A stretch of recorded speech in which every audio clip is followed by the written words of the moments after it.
السلام عليكم ورحمة الله وبركاته. موضوع مشكلة النهاردة وصلني الإمضاء عين عين. ما تقدرش تكتب الثروة بتاعتك دي لبناتك، لكن ممكن لو حضرتك يعني عملت لهم عقد بيع، هم ممكن يستولوا على كل حاجة. تعمل لهم عقد بيع ويتسجل في الشهر العقاري. ويرضي مين بقى ده شوقي؟ يرضيني انا يا حاج. يرضيكي ويغضب ربنا يا بهير، وانا ما اتعودتش اعمل حاجه ابدا تغضب ربنا. اروح فين من عذابه؟ خلاص اعتبر ده حد فاصل بيني وبينك. الظروف في هذه الأسرة إن أسرة فيها إخوة وناس بسطاء، ولكن هي الفتاة الوحيدة اللي بتتصرف التصرفات من هذا النوع. انا خايفة عليه وقعدته بتموتني. حد منكم يقدر يساعدني؟ احنا بنقول للست دي يعني دخلي ناس في الوسط، يعني ناس محضر خير زي ما بنقول. الانسان بجوهره وليس بمظهره. تخدعني السنين دي كلها، تضحك عليا وتقول مسافر شغل، فواتير التليفون غلط، وفي الاخر تطلع متجوز شغالة. أنا لما قريت هذه المشكلة ما تصورتش إن ممكن في حياتي تتم زيجة علشان خاطر حيطان وأرض وشقة. هو بقى الظاهر إنه عايزنا نصرف عليه وعلى عياله كمان. أيوه استحلى القعدة. أميرة يا بنتي، ما سمحليش أبدا إن أخبي عنك حاجة، خصوصا بعد ما سمعت إن الكنيسة عايزة شاهد من أهله يشهد. قول يا عم حنا، تعرف ايه عن جورج؟ أنا شايفة إن الموضوع ابتدى يتحل وقربتي تاخدي حكم الطلاق. الله، انت بتعيطي ليه؟ بعيط عشان القدر ملحقش يبتسم. هل أخوه أو إخواته لما كانوا موجودين في وقعة الطلاق، نفترض إنه عايش ما توفيش مثلا، هل يعتد بشهادتهم؟ الحل إن احنا نرجع لبعض عشان خاطر أولادنا. مستحيل. أنا عايزة بقى أسأل حضرتك كرجل السؤال الآتي: إيه اللي بيجعل الرجل يعني يبص بره بيته وإلى اللقاء؟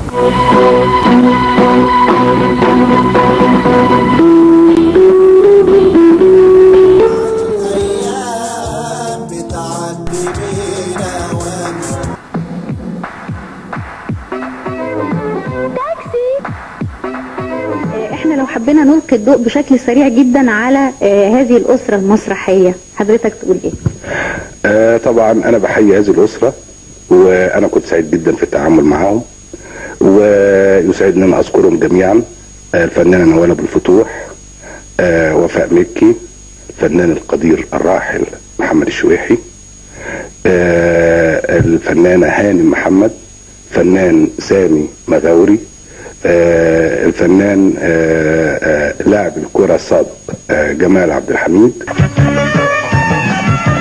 أنا هنا هو، أنا هنا هو، لا سافرت أبدا أمريكا ولا جنوب أفريقيا، لا سافرت أبدا أمريكا ولا جنوب أفريقيا.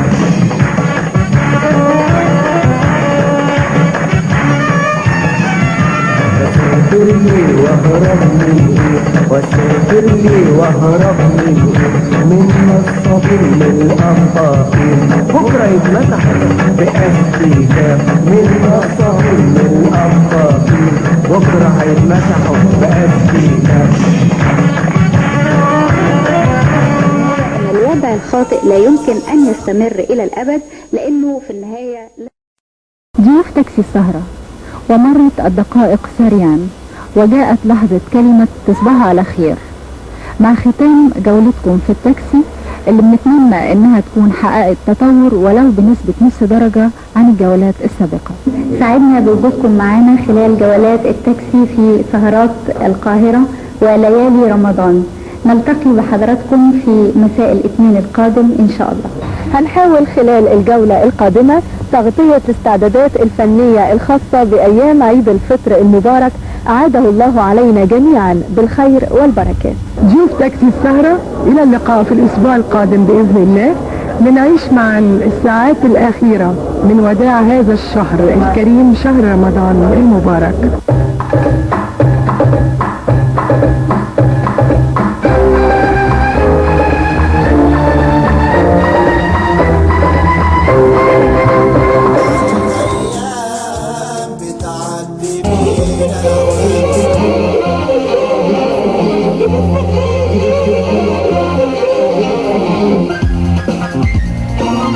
تعودنا دايما في برنامج جديد في جديد ان نقدم كل جديد في جميع المجالات، والنهارده بنقدم الجديد في الموسيقى، والجديد في الموسيقى من خلال آلة الناي. والنهارده بيسعدنا ان نستضيف الاستاذ الدكتور عاطف إمام، استاذ بأكاديمية الفنون. اهلا بحضرتك معانا في برنامج جديد في جديد. اهلا وسهلا. الاستاذ الدكتور عاطف إمام، احنا سمعنا من حضرتك انك انت عملت دكتوراه لآلة الناي اللي هي معاك دلوقتي، نوريها للسادة المشاهدين.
آلة الناي واضحة جدا.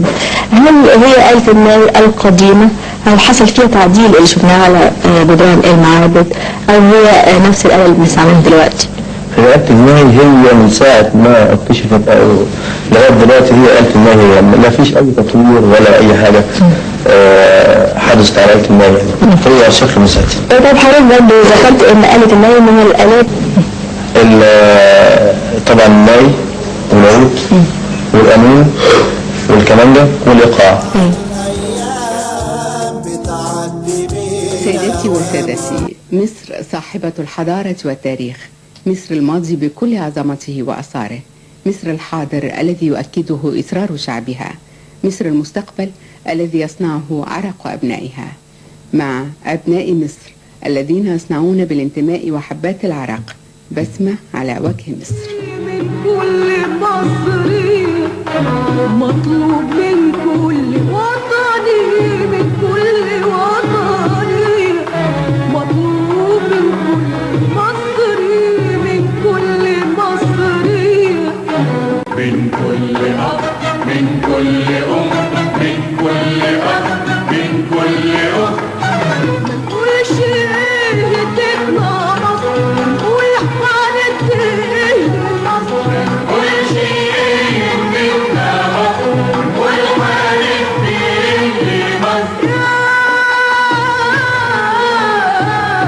حبايب مصر، يا حبايب مصر.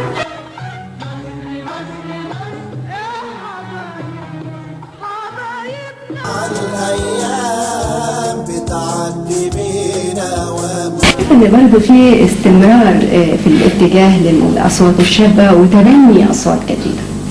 الصوت اللي انا يعني هقدمه دلوقتي من خلال حضرتك، هسيبك بقى تقدمه، اتفضل. حضرتك تقدمه للساده المشاهدين. عمرو دياب، صوت شاب.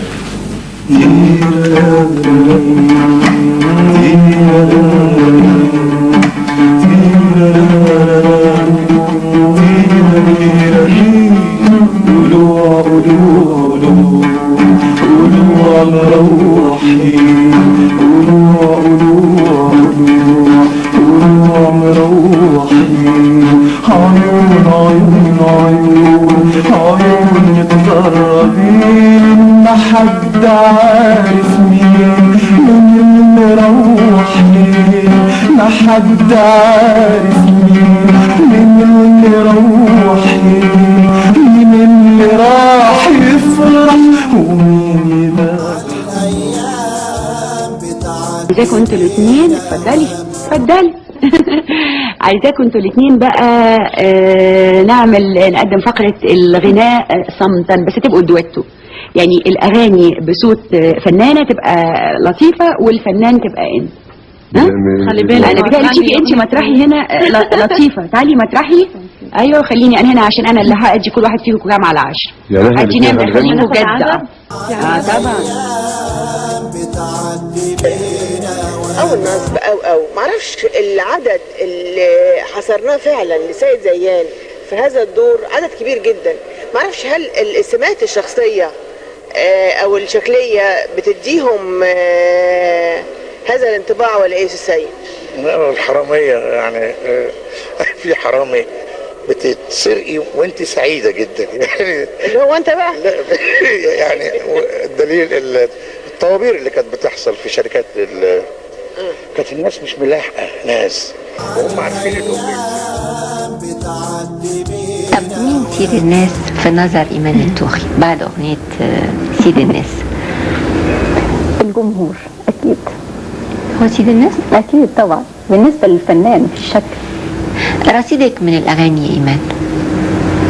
والله مش كتير يعني، هو رصيد يمكن مش فاكرة عددهم بالظبط، بس طبعا لسه يعني ما اعتقدش انهم كتير. انا بعتبر ان كل اللي انا عملته ده ما زال محاولات لايجاد شكل ملائم للاغنيه او شكل انا يعني افضل ان انا ارتبط بيه وارتبط بيه. تفكروا ثواني؟ اتفضلي. اسمك؟ اهلا بيكي. هانم الشبراوي. محمد شعبان رسلان. ابنك؟ ابني.